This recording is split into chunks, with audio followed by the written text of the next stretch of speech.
Hello and welcome to my YouTube video. My name is Suzanne Bryan and I'm a TKJ Certified Master Hand Knitter, and in this video I'm going to give you some tips for how to work with a more complex lace pattern like this and how to break it down into segments that are easily memorizable so that you can focus more on the complex portion and not have to worry about the edges and the easy parts so much. So let's get this a little bit bigger. We're going to start right out with breaking down this into sections. Right now it just looks like a big hodgepodge of a lot of symbols. But if we look at it closely, we can see that there's some things that seem to repeat row after row after row. And if we mask this portion off and just look at this, we can see that up to this point right here, column 7, that all of the right side rows are the same and all of the wrong side rows are the same.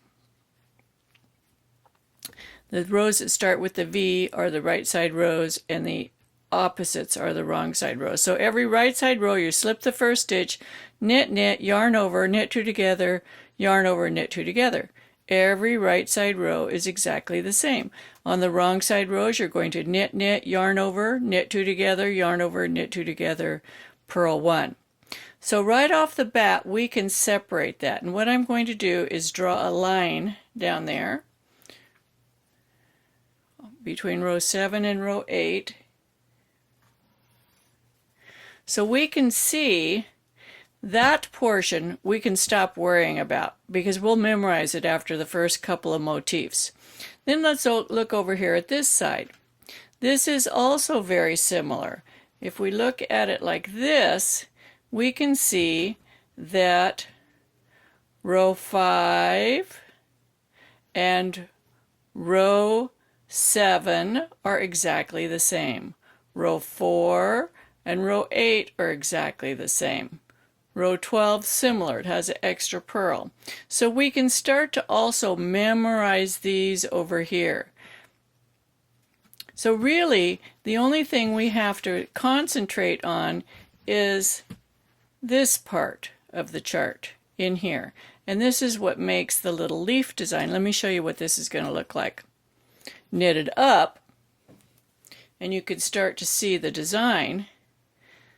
So it's the leaf. So we can see, let's see, it goes this way actually.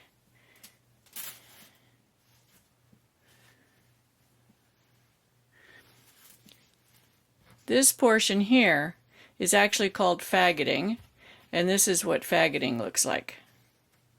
This area in here. That is faggoting. Isn't that pretty? Then where we start, where the line is here, this is on the edge of the faggoting right here, and this is where the actual little leaf design starts. So we've got our double decreases and our beads here. Here are the double decreases and the beads. So we can see the yarn overs are creating this outline around the leaf. These are the knit 2 togethers. These are the SSKs. So we've got our knit 2 togethers, our SSKs. This is 16 rows. So we really only need to memorize like the 10 stitches in between the inside and the outside. I hope this helps you. Another thing that I do that really helps me a lot in reading complex charts like this is I look at how many stitches there are in the plain area, this big plain area here. For example, this is a right side row. There's 1 stitch right here between the yarn overs. The next right side row, there's 3. In this right side row, there's 5. And then 7. This one, there's 1, 2, 3, 4, 5, 6, 7, 8, 9. And then they get broken up. Notice that I wrote the number to the right because we're doing a right side row. So as I'm reading this row across, I know slip 1, knit 2, yarn over, knit 2 together, yarn over, knit 2 together, knit 1, yarn over, knit 9. I see the 9. I don't have to count these squares every single time. I just knit 9. Helps me a lot. The return rows, these are the wrong side rows. So we have are 4 here. There's 1, 2, 3, 4, 5. 1, 2, 3, 4, 5, 6. So there's 6. I put the 6 there. Here we've got 1, 2, 3, 4, 5, 6, 7, 8. 8. 1, 2, 3, 4, 5, 6, 7, 8, 9, 10. And this one's 11. I know this because I've knitted it quite a few times. This one's 7. This is 5. This is 5. And this one's 3. So you can see that helps a lot in simplifying this chart and making it quicker and easier to read. You won't spend quite so much time counting the squares and looking at the chart. You can spend more time working on your knitting. Let me show you what the lace looks like again without the chart.